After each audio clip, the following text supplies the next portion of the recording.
alto das montanhas do norte de Puebla, envolta por neblinas densas que parecem sussurrar segredos antigos, repousa Teciutlán. O nome Teciutlán, em nahuatl, significa lugar ao lado do monte onde cai granizo. Deriva das palavras Teciitl, granizo, Yotl, expressão de posse ou localidade, Natepetl, monte, e Tizintlan, embaixo. Em resumo, Teciutlán refere-se a um lugar próximo de um monte, onde costuma cair granizo. Teciutlán não é apenas um ponto no mapa. É uma encruzilhada onde história, espiritualidade, modernidade e resistência se entrelaçam como raízes sob a terra molhada. Antes da chegada dos conquistadores, a região fazia parte de uma vasta rede de comunidades totonacas, otomis e náhuas, que veneravam os montes, os rios e o céu. Teciutlán era, então, um santuário escondido entre as florestas. Com a chegada dos espanhóis no século XVI, começou a transformação do território. A evangelização foi rápida, embora não sem resistência. A cidade foi oficialmente fundada em 1552 pelo corregedor espanhol Diego Ramírez e rapidamente se tornou um centro administrativo e comercial. A região, rica em água e solo fértil, era ideal para o cultivo de frutas como pera, maçã, pêssego, ameixa e noz, todos produtos, crioulos adaptados ao clima frio e chuvoso da zona. Antigamente chovia ainda mais, e a névoa permanecia espessa quase o dia inteiro, abraçando a cidade com seu sopro úmido e misterioso. Sua localização entre Veracruz e a capital Puebla a tornou um ponto estratégico nas rotas comerciais do leste mexicano. Mas, além dos números e dos registros, Teciutlán cresceu como uma cidade da alma. Seu povo aprendeu a conviver com a neblina, a mover-se entre montanhas íngremes, a plantar nas encostas. Suas casas, tecidas entre colinas, foram se adaptando a um terreno rebelde, e sua arquitetura, colonial, com ruas estreitas, arcadas de pedra e templos barrocos, passou a fazer parte do espírito do lugar.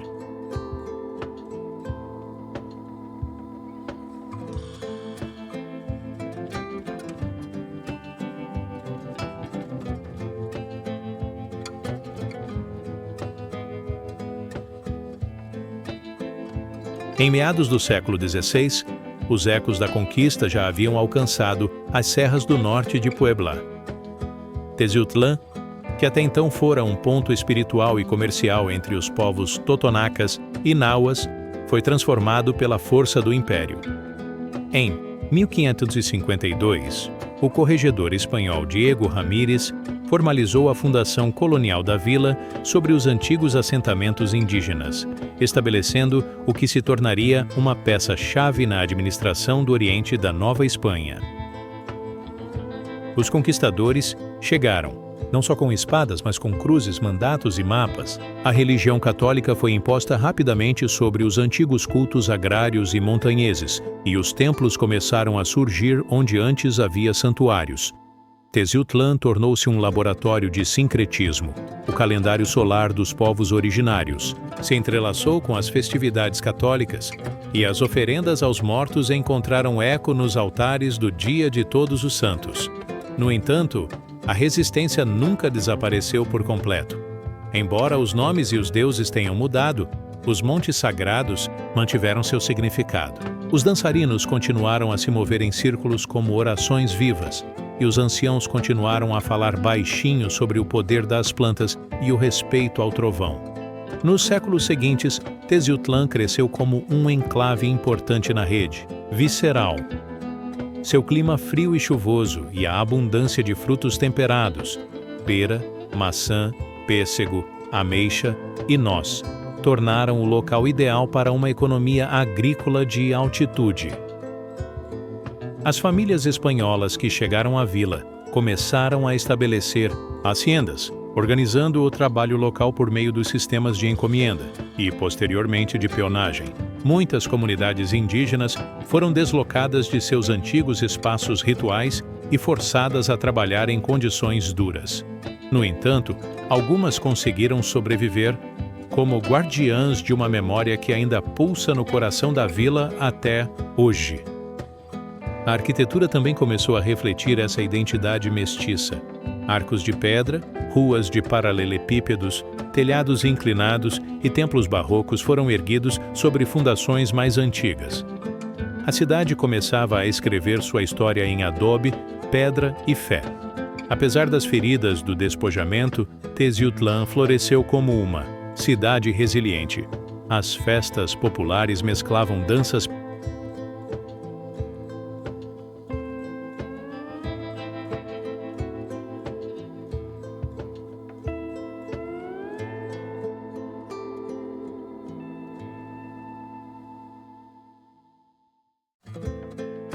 Tezeutlán, como muitas cidades encravadas nas serras do leste mexicano, viveu profundamente, embora às vezes silenciosamente, os grandes movimentos nacionais. Durante o século XIX, enquanto o México buscava se definir após sua independência da Espanha, as montanhas de Puebla foram refúgio, passagem estratégica e campo de batalha para ideais e armas. Durante a Guerra da Independência, 1810-1821, Tezeutlán foi palco de tensões entre crioulos iluminados, autoridades viscerais e comunidades indígenas que, embora cansadas do jugo colonial, também desconfiavam dos novos senhores. Aqui não houve grandes batalhas como em outras regiões, mas houve simpatias insurgentes e participação em redes de apoio logístico. A Serra Norte oferecia esconderijos, rotas clandestinas e alimentos aos exércitos libertadores. A história oral ainda guarda relatos de tezultecos que, em suas ocupações cotidianas, teciam redes de resistência. Com a consumação da independência, Tezeutlán passou a fazer parte de um México convulso. Durante o século XIX, a cidade participou das lutas entre liberais e conservadores. A Reforma, 1857-1861, trouxe um profundo reordenamento da estrutura social. Foram confiscados bens eclesiásticos, os espaços públicos foram secularizados e muitas antigas propriedades foram redistribuídas ou abandonadas. A chegada do Porfiriato, 1876-1911, transformou Tezeutlán em uma cidade-chave para os projetos de modernização. Sob a bandeira do Ordem e Progresso, desenvolveu-se uma infraestrutura que conectou a cidade ao resto do país: estradas, telégrafos e, principalmente, a ferrovia. Em 1905, foi inaugurado o ramal Oriental Tezeutlán da Estrada de Ferro interoceânica de bitola estreita que ligou o município às redes ferroviárias nacionais. Foi uma façanha técnica e um impulso econômico. Através desse ramal transportavam-se passageiros, produtos agrícolas como frutas nativas e também minérios da região. Esse trecho, que funcionou até 1993, foi o último de bitola estreita no México e ainda hoje permanece na memória dos moradores. A antiga estação, construída durante o Porfiriato, foi restaurada como Centro Cultural Ferroviário, um espaço onde locomotivas enferrujadas contam histórias de progresso, exílio e reencontro. Durante esse período, Tezeutlán viveu uma efervescência econômica. A produção frutífera se expandiu, surgiram pequenas fábricas têxteis e consolidou-se uma classe média instruída. As escolas normais e colégios religiosos marcaram o ritmo educacional da cidade. Os jovens começaram a migrar para Puebla ou Xalapa para estudar e depois voltavam com novas ideias e ferramentas que transformavam a vida cultural e política do povo. Também nesses anos surgiram os primeiros sinais de pensamento progressista na região. Algumas publicações locais começaram a discutir ideias sobre justiça social, propriedade comunal e educação laica. Em um México cada vez mais polarizado, Tezeutlán manteve uma dualidade.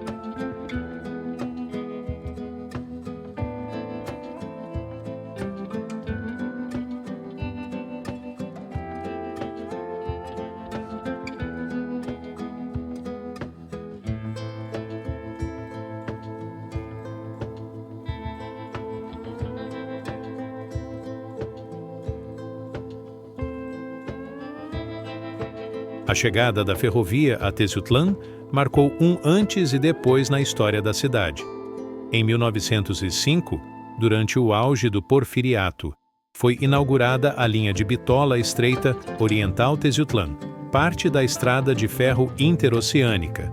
Essa conexão ferroviária colocou Teciutlán no mapa comercial do México, ligando-a às grandes rotas comerciais do Planalto e do Golfo do México. Foi a última linha de Bitola Estreita a operar em todo o país, encerrando seus serviços em 1993. Esse trem não era apenas uma máquina de ferro, era uma serpente de fumaça que trazia cartas, remédios, sonhos e notícias. Os vagões transportavam café, frutas, tecidos e minérios produzidos em Teciutlán para outras regiões e traziam de volta novas ideias, máquinas, modas e costumes. As estações tornaram-se pontos de encontro, onde o apito do trem soava como um hino ao futuro. A antiga estação, construída em pedra e telha durante o Porfiriato, é hoje um centro cultural ferroviário. Ali está exposta a história dessa linha, os mapas das rotas, objetos esquecidos pelos viajantes e uma locomotiva antiga que parece ainda esperar sua próxima viagem. Esse espaço preserva não só a memória do trem, mas também de um século inteiro de transição industrial. A modernidade ferroviária trouxe outro impulso: a mineração. Nas décadas seguintes, uma das empresas-chave foi The Teciutlán Copper Company, também conhecida como Ferroaleaciones Teciutlán. Essa planta foi adquirida em 1973 pela minera Autlán, que a integrou à sua rede industrial para a produção de ferro-ligas, especialmente manganês, elemento essencial para a indústria nacional. Desde então, a minera Autlán tem sido um dos principais empregadores da região, tornando-se parte do tecido econômico e social de Teciutlán. A mineração trouxe empregos, mas também desafiou a paisagem, transformando a relação dos habitantes com a terra. Famílias inteiras dependiam das minas, e com o tempo, as histórias dos mineiros tornaram-se parte essencial da alma teciutequense. Esse sonho industrial também transformou a arquitetura e a vida urbana. Foram construídas escolas técnicas, abertas novas ruas, chegaram eletricistas, engenheiros e médicos de outras regiões. Teciutlán tornou-se um farol de oportunidades na serra. No entanto, esse crescimento não foi uniforme nem isento de contradições. A desigualdade persistia, e muitas comunidades vizinhas continuavam vivendo em carências, resistindo ao esquecimento. O legado da ferrovia e da mineração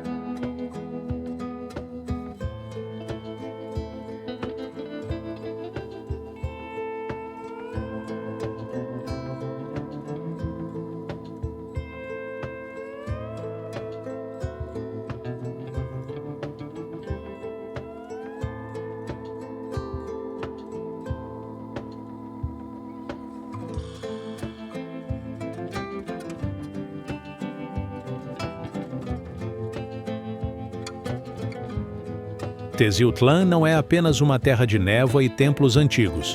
É um berço de homens e mulheres que marcaram a história do México na política, arte, pensamento e esporte. Manuel Ávila Camacho, o presidente serrano. Manuel Ávila Camacho nasceu em 24 de abril de 1896 em Teciutlán, Puebla. Filho de Manuel Ávila Castilho e Eufrosina Camacho Belo, estudou no Liceu Teciuteco e formou-se em contabilidade. Desde jovem, combinou o rigor acadêmico com o espírito firme que só a serra pode dar. Chegou à presidência da República em 1940, guiando o país durante a Segunda Guerra Mundial e consolidando instituições fundamentais como o Instituto Mexicano do Seguro Social. No auge do poder, nunca esqueceu suas raízes. Teciutlán, minha pequena pátria, onde forjei meu caráter, costumava dizer. Vicente Lombardo Toledano, a voz do socialismo. Mexicano, Vicente Lombardo Toledano, 1894-1968, foi um líder sindical, pensador político e o principal marxista do México. Nascido em Teciutlán, filho de ascendência sefardita espanhola e italiana, estudou no Colégio Militar e na Faculdade de Direito do México.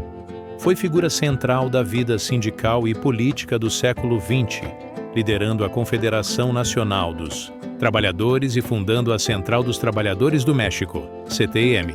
Em 1948, criou o Partido Popular Socialista, promovendo o socialismo científico e os direitos dos trabalhadores. Sua voz vibrante o tornou uma ponte vital entre o México e o movimento socialista internacional. Deixou um legado de luta e pensamento crítico ao falecer em 1968. Juan Cordero, pioneiro do muralismo mexicano, Juan Cordero de Hoyos, 1824-1884, natural de Teciutlán, foi um dos grandes pioneiros da pintura mexicana. Formou-se inicialmente na Academia de San Carlos e depois na Academia de San Luca, em Roma, onde abraçou o espírito anti-acadêmico do grupo Nazareno. Pintou obras monumentais como Colombo perante os Reis Católicos, 1850, e o Retrato Equestre, do General Santa Anna. No México decorou igrejas como a de San Fernando e criou o primeiro mural filosófico do país. O Triunfo da Ciência e da Indústria sobre a Ignorância e a Preguiça, obra precursora do muralismo, admirada por Diego Rivera. Seu legado artístico é fundamental para a história da arte mexicana. Yolanda Ramírez, a rainha do tênis. Mexicano Yolanda del Monte Carmelo Ramírez, 1935-2025, conhecida como Yola Ramírez, nasceu em Teciutlán, Puebla, e desde jovem demonstrou talento excepcional no tênis. Representou o México em torneios internacionais e conquistou 32 títulos, 29 deles na categoria individual. Foi campeã de duplas em Roland Garros e finalista em Wimbledon em 1961. Nomeada Tenista do Milênio em 1999, foi incluída nos Salões da Fama de Wimbledon, Roland Garros e do tênis mexicano. Faleceu em sua cidade natal em 9 de março de 2025, deixando um legado inesquecível como a maior tenista do país. Clavilazo, o gênio do humor. Popular José Antônio Hipólito. Espino Mora, mais conhecido como Clavilazo, nasceu em Teciutlán, em 13 de agosto de 1910. Foi um ator cômico lendário da Era de Ouro do cinema mexicano. Começou sua carreira nas tendas itinerantes, chegando ao cinema em 1950, protagonizando mais de 30 filmes. Seu personagem excêntrico, com frases inesquecíveis como pura vida, ultrapassou fronteiras, sendo adotado até como expressão nacional na Costa Rica. Clavilazo deixou uma marca indelével na história da comédia mexicana com seu humor e carisma. Faleceu na Cidade do México em 1990.